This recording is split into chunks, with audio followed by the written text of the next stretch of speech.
మిమ్మల్ని ప్రభుత్వ ఉద్యోగులుగా సంబోధించకుండా మిత్రులు అని ఎందుకు సంబోధిస్తున్నాను అంటే, ఆనాడు తెలంగాణ ఉద్యమంలో రెవెన్యూ శాఖకు సంబంధించిన సిబ్బంది ఉవ్వెత్తున ఉద్యమంలో పాల్గొని తెలంగాణ రాష్ట్ర సాధనలో మీరు చాలా క్రియాశీలక పాత్ర పోషించారు. ఈరోజు ఉదయం ఉపాధ్యాయుల దగ్గర నేను వారికి చెప్పిన, ఉపాధ్యాయులు తెలంగాణ ఉద్యమంలో ప్రతి గ్రామంలో మారుమూల పల్లెల్లో భావ వ్యాప్తికి వారు కృషి చేసిండ్రు అని. ఉపాధ్యాయులతో పాటు రెవెన్యూ శాఖ సిబ్బంది, ఆర్టీసీ కార్మికులు, సింగరేణి కార్మికులు, విద్యుత్ శాఖ కార్మికులు అందరూ ఆనాడు తెలంగాణ ఉద్యమంలో అత్యంత క్రియాశీలకంగా పాత్ర పోషించి తెలంగాణ రాష్ట్ర సాధనలో తమ వంతు కృషిని వారు చేయబట్టే ఈనాడు తెలంగాణ రాష్ట్రము సాకారమైంది. తెలంగాణ రాష్ట్రం ఏర్పడిన మొదటి ముఖ్యమంత్రి గారు ఉద్యమంలో పాల్గొని తెలంగాణ రాష్ట్ర సాధనలో బాధ్యత వహించిన వాళ్ళందరికీ ఒక గుర్తింపు, గౌరవము, వాళ్ళ యొక్క ప్రతిష్ట పెరగడానికి వారి ప్రయత్నం చేస్తారని మీరు, మేము, మనమందరం ఆశించినాం. కానీ జరిగిన పరిణామాలు 10 సంవత్సరాల పరిపాలనలో ఆర్టీసీ కార్మికులు దాదాపుగా 55-60 మంది ఆత్మహత్యలు చేసుకున్నా వాళ్ళ యొక్క సమస్యల్ని పరిష్కరించలేదు. సింగరేణి కార్మికులు దానికి అతీతం కాదు. అదేవిధంగా పంచాయతీరాజ్ శాఖకు సంబంధించిన వాళ్ళు కానీ, రెవెన్యూ శాఖకు సంబంధించిన సిబ్బందిని ఒక దొంగలుగా, లేకపోతే ఈ రాష్ట్రాన్ని దోసుకున్న దాంట్లో రెవెన్యూ శాఖ సిబ్బందే అత్యంత క్రియాశీలక పాత్ర పోషించింది అన్నట్టుగా ప్రజల ముందు మిమ్మల్ని దోషులుగా నిలబెట్టే ప్రయత్నం చేసింది. అయితే ఈ సందర్భంగా కొంత చరిత్రను మనము చర్చించుకోవాల్సిన అవసరం ఉన్నది. ఈ సందర్భంగా మనం గుర్తు చేసుకోవాల్సిన అవసరం కూడా ఉన్నది. భూమికి ఈ తెలంగాణ ప్రజలకు విడదీయరాని అనుబంధం.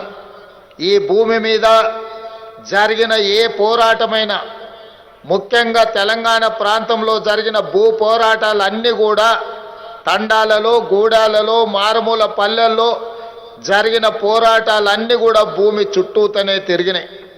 ఆనాడు జల్ జమీన్ జంగల్ నినాదంతో ఆదివాసీల కోసం అమరుడైన కొమరం భీముడు కొట్లాడింది ఈ భూమి కోసమే.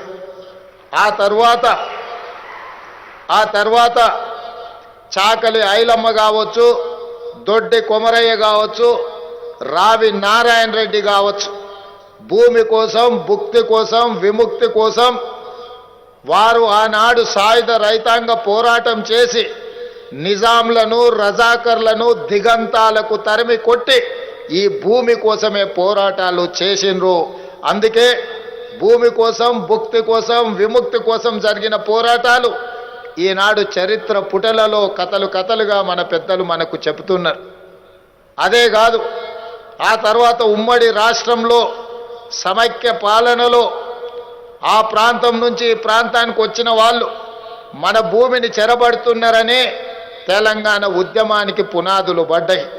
మన భూమి మీద ఆధిపత్యం సాధించాలనుకున్న ప్రతి సందర్భంలో, అది కొమరం భీముడు కావచ్చు, చాకలి ఐలమ్మ కావచ్చు, సమైక్య రాష్ట్రంలో జరిగిన పోరాటాలు కావచ్చు, భూమి చుట్టూతోనే ఈ తెలంగాణ ప్రాంతంలో భూ పోరాటాలు జరిగినాయి. ఇవే కాదు, భూమి కోసం జరిగిన పోరాటాలే కాదు, భూదాన ఉద్యమాలు కూడా. పోచంపల్లి అనే ఊరు భూదాన్ పోచంపల్లిగా ప్రపంచ చరిత్రలోనే ఒక గుర్తింపు సాధించిందంటే వెదిరే రామచంద్రారెడ్డి గారి లాంటి భూస్వాములు వందలాది ఎకరాలను భూములను పేదలకు పంచిపెట్టి భూదాన ఉద్యమానికి పునాదులేసింది కూడా ఈ తెలంగాణ ప్రాంతంలోనే. వీరే కాదు, ఆనాడు నక్సల్ బరి ఉద్యమంలో దున్నేవాడికే భూమి అని నక్సల్ నినదిస్తే పివి నరసింహారావు గారు మన తెలంగాణ బిడ్డ శ్రీమతి ఇందిరాగాంధీ గారిని ఒప్పించి మెప్పించి అగ్రికల్చర్ సీలింగ్ యాక్ట్ను తీసుకొచ్చి వేలాది ఎకరాల భూములున్న భూస్వాములను జామీందారులను జాగీర్దారుల నుంచి ఆ భూములను తీసుకొని దళితులకు గిరిజనులకు ఆదివాసీలకు ఇతర వెనుకబడిన వర్గాలకు అసైన్మెంట్ పట్టాల పేరు మీద 25 లక్షల ఎకరాల భూ పంపకాలు ఈ తెలంగాణ భూగడ్డ మీదనే జరిగినాయి. ఇదే కాదు, పోడు భూముల పట్టాలు 10 లక్షల ఎకరాలు ఆదివాసీల కోసం కాంగ్రెస్ అధికారంలో ఉన్నప్పుడే పేదలకు పోడు భూముల పట్టాలను పంచివ్వడం జరిగింది. ఇవన్నీ నేను ఎందుకు చెప్తున్నా మిత్రులారా అంటే, ఈ తెలంగాణ ప్రాంతంలో భూమికి ఇక్కడున్న పేదవాడికి ఈ ప్రజలకున్న అవినాభావ సంబంధం తల్లికి బిడ్డకు ఉన్న సంబంధం.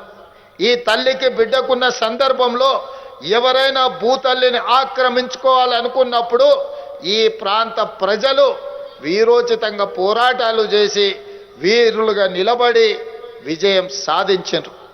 ఆనాటి కొమరం భీముడి నుంచి మొదలు పెడితే మొన్నటి 2023 తెలంగాణ ఎన్నికల వరకు మీరు ఒకసారి చరిత్రను గమనించండి, ఒకసారి చరిత్రను పరిశీలించండి. ఈ చరిత్రలో భూమిని ఆక్రమించుకోవాలనుకున్న వాడిని, భూమిని చెరబట్టాలనుకున్న వాడిని ఈ ప్రాంత ప్రజలు దిగంతాలకు తరిమి కొట్టిన చరిత్ర ఉన్నది. ప్రత్యేక తెలంగాణ రాష్ట్రంలో ధనదాహంతో భూదాహంతో ఈ భూమిని చెరబట్టాలన్న ఆలోచనతో ఆనాటి పాలకులు ధరణి అని ఒక భూతాన్ని సృష్టించారు. ఆ ధరణి భూతమే వాళ్ళ భూదాహాన్ని తీర్చుకోవడానికి వినియోగించుకోవాలనుకున్నారు. ధరణి ద్వారా వాళ్ళు కొల్లగొట్టే భూములు లెక్కలు తెలియవద్దు, ప్రజలకు అర్థం కావద్దు అని అంటే మిమ్మల్ని బలివ్వాలి అని మీ విఆర్ఓ విఆర్ఏ వ్యవస్థల్ని ధరణి ద్వారా కొల్లగొట్టాలనుకున్న వేలాది లక్షలాది ఎకరాల భూముల లెక్కలు పక్కాగా తెలిసిన విఆర్ఓ విఆర్ఏలను తొలగించుకోకపోతే వాళ్ళ దోపిడీ గ్రామాన తెలుస్తుంది. వాళ్ళ దుర్మార్గాన్ని తెలంగాణ సమాజం ప్రశ్నిస్తుందని మిమ్మల్ని బలి పశువులుగా నిలబెట్టారు. అందుకే ఎప్పుడైనా విశ్వాసం కలిగిన కుక్కనైనా చంపాలి అని అంటే పిచ్చిదని ముద్రయ్యాలి అని పెద్దలు చెప్పారు. వాళ్ళ దోపిడీకి అడ్డుగా ఉన్న మీరు రేపు వాళ్ళ దోపిడీని ప్రజలకు వివరించే మిమ్మల్ని విఆర్ఓ విఆర్ఏ వ్యవస్థల్ని మిమ్మల్ని దోపిడీదారులుగా ఆనాటి నిజాం సర్కార్లో రజాకర్లు ఎట్లయితే గ్రామాల మీద పడి కొల్లగొట్టినరో ఈనాడు రెవెన్యూ సిబ్బంది ముఖ్యంగా విఆర్ఓ విఆర్ఏలు ఈ గ్రామాల నుంచి కొల్లగొడుతుండ్రు, రైతుల భూములు గుంజుకుంటుండ్రు అని ఆనాటి ప్రభుత్వం మిమ్మల్ని దోషులుగా నిలబెట్టే ప్రయత్నం చేసిండ్రు. మీరు చెప్పినా, మీరు మాట్లాడినా, మీరు కొట్లాడినా వినేవాడే ఆనాడు లేడు. ఆనాడు మిమ్మల్ని నిస్సహాయులను చేసి ఉన్న ఉద్యోగాలను తొలగించి మిమ్మల్ని చెట్టుకొకరిని పుట్టకొకరిని ఎక్కడ పడితే అక్కడ విసిరేసిండ్రు. ఇదంతా చరిత్ర, ఇది నిజం. మీ కళ్ళ ముందే ఇవన్నీ జరిగినాయి.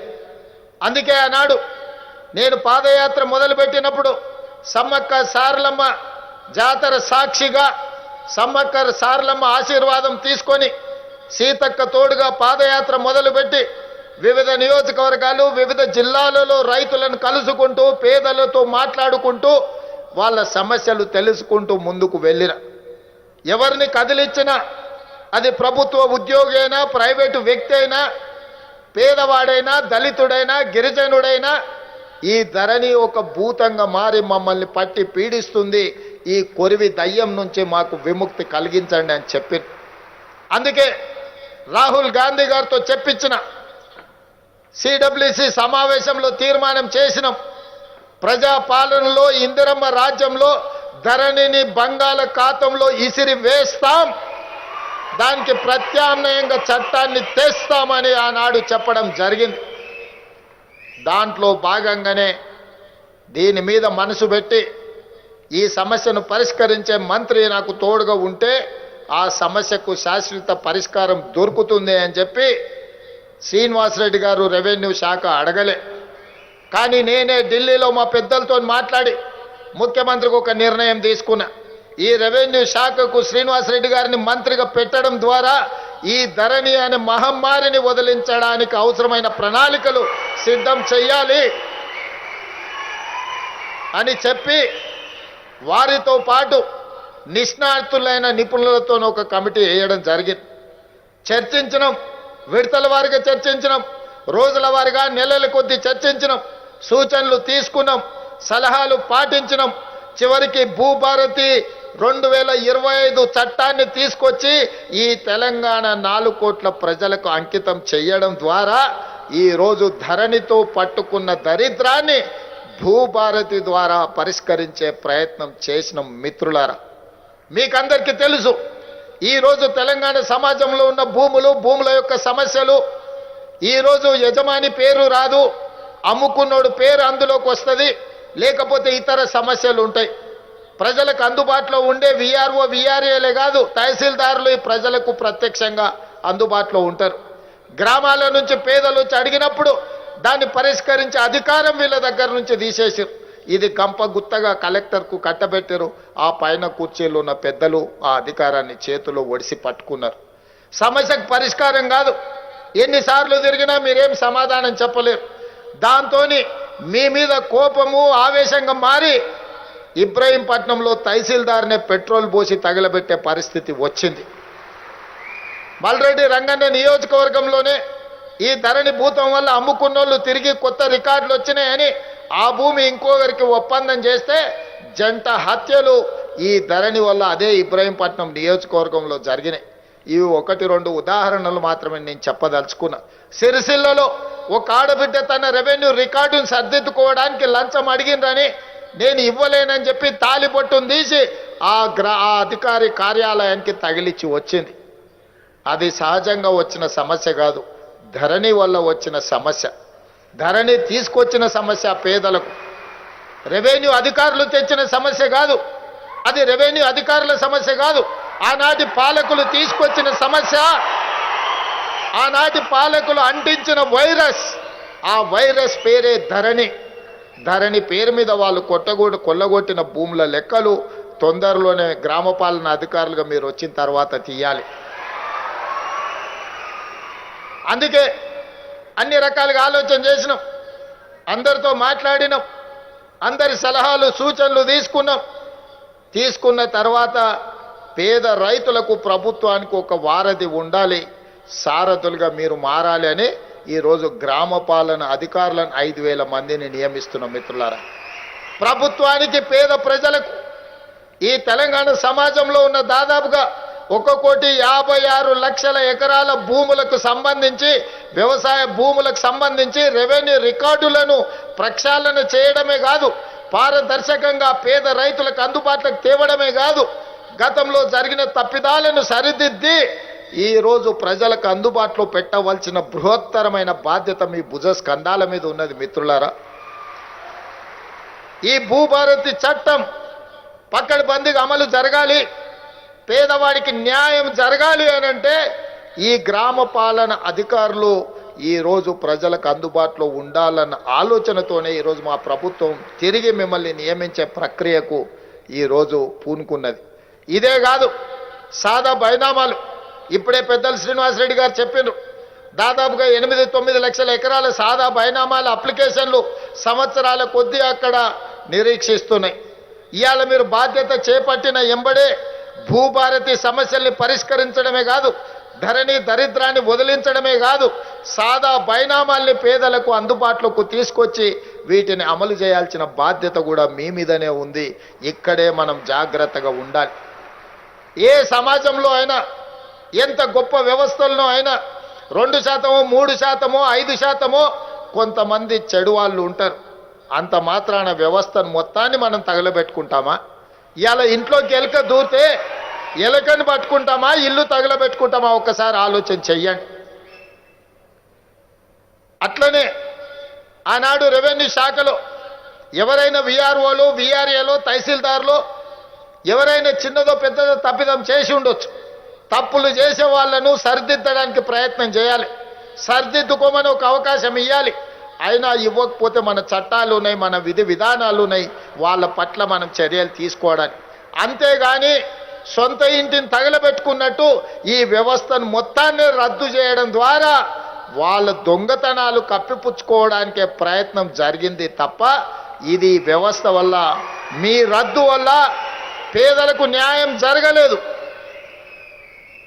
20 నెలల్లో ముఖ్యమంత్రిగా పరిపాలనలో, అదేవిధంగా గ్రామ సభలలో, ఇతర ప్రభుత్వ కార్యక్రమాలు, అది రేషన్ కార్డులు కావచ్చు, లేకపోతే సన్నబియ్యం ఇచ్చే విషయంలో కావచ్చు, లేకపోతే భూ సంస్కరణలు తీసుకొచ్చి తద్వారా రైతు భరోసాను అందుబాటులోకి తీసుకురావాలనుకున్నప్పుడు రెవెన్యూ వ్యవస్థ లేని లోటు, విఆర్ఓలు విఆర్ఏలు లేని వ్యవస్థ లోటు మాకు కనిపించింది. అందుకే మంత్రులతో మంత్రివర్గ సమావేశంలో మాట్లాడిన మనం ఖచ్చితంగా ఈ వ్యవస్థను ఏదో ఒక రూపంలో పునరుద్ధరించి ప్రజలకు అందుబాటులోకి తీసుకురావాలి. మంత్రివర్గ సహచరులు నాకు ఒక సూచన, హెచ్చరిక చేసిండ్రు. వాళ్ళని పూర్తిగా దుర్మార్గంగా వాళ్ళ మీద ఒక ముద్ర వేసింది గత ప్రభుత్వం. ఇవాళ దుర్మార్గమైన ముద్ర ఎంత పాతుకుపోయిందంటే మీరు చెరిపేసినా చెరగనంత బలంగా వాళ్ళు ముద్రేసిండ్రు, పచ్చబొడిసినట్టు. మరి ఈ వ్యవస్థను మీరు పునరుద్ధరిస్తే మళ్ళీ ప్రజలకు ఇబ్బంది జరుగుతుంది, రైతులకు కష్టం వస్తుంది, రైతులకు నష్టం జరుగుతుందని ఆ ప్రభుత్వం మిమ్మల్ని ప్రచారం చేస్తారు కదా. దీన్ని ఏ విధంగా ఎదుర్కొంటారని నన్ను సహచర మంత్రివర్గ సభ్యులు అడిగినారు. అంటే నేను ఒక మాట చెప్పిన, ప్రభుత్వంలో ఎంతోమంది ముఖ్యమంత్రులు అయింది, ఎన్నో ప్రాజెక్టులు కట్టారు. పండిత్ జవహర్లాల్ నెహ్రూ గారు మొదలుపెట్టిన మన నాగార్జున సాగర్, శ్రీశైలం, శ్రీరామ్ సాగర్ లాంటి ప్రాజెక్టులు, ఆ తర్వాత ముఖ్యమంత్రులుగా వచ్చిన వాళ్ళు కట్టిన భీమా, నెట్టంపాడు, కోయిల్ సాగర్ ఇలాంటి ఎన్నో ప్రాజెక్టులు కట్టిండ్రు. వాళ్ళందరూ ప్రాజెక్టులు కట్టిండ్రు. ఆ ప్రాజెక్టులు ఈ రోజుకు ఉన్నాయి. మరి గత పాలకులు కట్టిన కాళేశ్వరం కూలేశ్వరం అయింది కదా. కూలిపోయిన కాళేశ్వరాన్ని చూపించి ఆ పార్టీని రద్దు చేస్తారా, లేకపోతే వాళ్ళందరినీ వీళ్ళని తొలగించినట్టు మొత్తం ఉద్యోగాల నుంచి తొలగించడానికి అవకాశం ఉందా అని నేను అడిగిన. నిజంగానే చిన్నదో పెద్దదో తప్పు జరిగితే మొత్తం వ్యవస్థనే రద్దు చేసిండు. 1,00,000 కోట్లు ఖర్చు పెట్టిన కాళేశ్వరం కట్టడం కూలడం 3 ఏళ్లలోనే జరిగిపోయింది. మరి వాళ్ళనేమనాలి, వాళ్ళకేం శిక్ష విధించాలనో నేను కాదు, ఈ ప్రశ్న నేను అడగను. వేలాది మంది గ్రామ పాలన అధికారులు గ్రామాన వాళ్ళే అడుగుతారు, వాళ్ళే సమర్థించుకుంటారు, వాళ్ళే పేదలకు సేవలు చేస్తారు, వాళ్ళే రైతుల సమస్యల్ని పరిష్కరించే బాధ్యత తీసుకుంటారు. ఎందుకంటే ఎంతో వ్యతిరేకత వారు కల్పించిన ఈరోజు మా రెవెన్యూ శాఖ మంత్రి బలంగా వాదించి ఈరోజు ఈ వ్యవస్థను పునరుద్ధరిస్తున్నాడు. ఇవాళ పూర్తి బాధ్యత రెవెన్యూ మంత్రి పొంగులేటి శ్రీనివాసరెడ్డి గారు మీ తరఫున వకాల్తు తీసుకున్నాడు. నాకు వారి పట్ల మీ పట్ల సంపూర్ణమైన విశ్వాసం ఉన్నది, నమ్మకం ఉన్నది.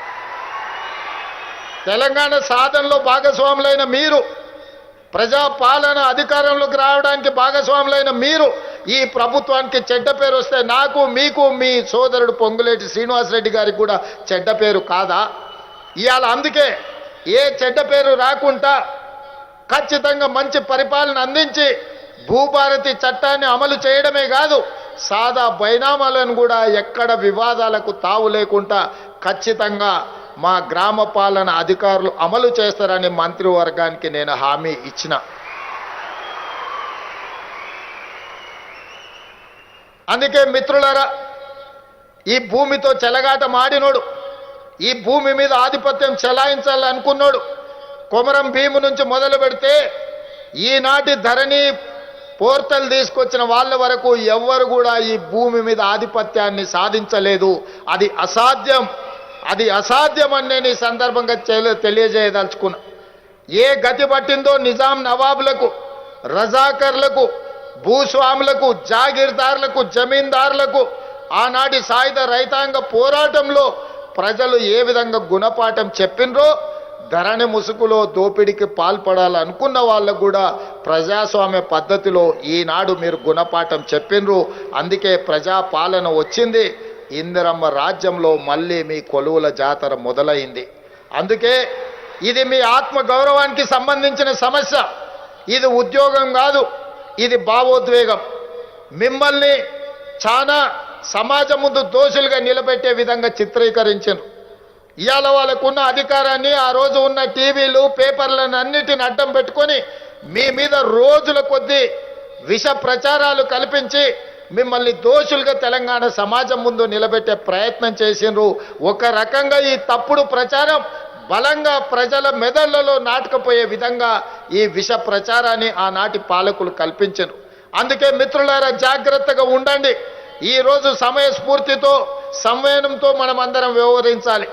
రేపు జరగబోయే కార్యక్రమాలలో మీరు క్రియాశీలక పాత్ర పోషించాలి.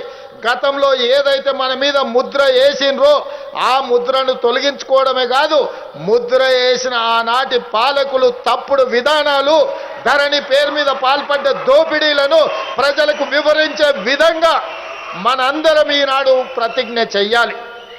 ఉద్యోగం ఇది కాకపోతే ఇంకొకటి వస్తుంది, మీకు ఇంకో అవకాశం కాకపోతే జీవితంలో ఇంకో అవకాశం వస్తుంది. కానీ మన మీద పడ్డ మచ్చను జరుపుకునే అవకాశం అరుదైన సందర్భాల్లోనే వస్తుంది. ఇవాళ రెవెన్యూ శాఖ మీద పడ్డ మచ్చను జరుపుకునే అవకాశం మీ 5,000 మంది చేతుల్లోనే ఉంది. అందుకే మిత్రులారా గ్రామాలకు వెళ్ళండి, ప్రజా సమస్యలు తెలుసుకోండి, వాటిని పరిష్కరించండి. ప్రభుత్వం మీకు అండగా నిలబడుతుంది. ప్రభుత్వం మిమ్మల్ని భుజం తట్టి ప్రోత్సహిస్తుంది. మీరు ఇచ్చిన సూచనల్ని ప్రభుత్వం తీసుకుంటుంది, ప్రజా సమస్యల్ని పరిష్కరిస్తుంది. మీ మీద మన మీద పడ్డ మచ్చను పరిపాలన చెయ్యలేడు అని నా మీద చేస్తున్న ఆరోపణ, పరిపాలనలో అవినీతికి పాల్పడతారని మీ మీద చేస్తున్న ఆరోపణ తప్పు అని నిరూపించాల్సిన బాధ్యత మన అందరి మీద ఉంది. నిరూపిస్తామని చెప్పి పెద్ద ఎత్తున చప్పట్లు కొట్టి వాళ్లకు హెచ్చరిక జారీ చేయండి అని మీ అందరి దగ్గర కోరుకుంటూ సెలవు తీసుకుంటున్న ధన్యవాదాలు మిత్రులారా.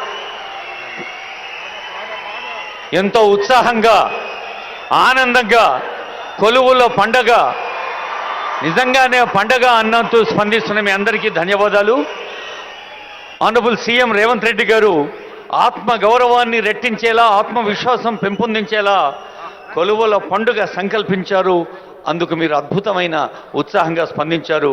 మరోమారు అందరికీ హృదయపూర్వక శుభాకాంక్షలతో ఇప్పుడు గౌరవనీయులైన సీఎం గారి చేతుల మీదుగా లాంచ్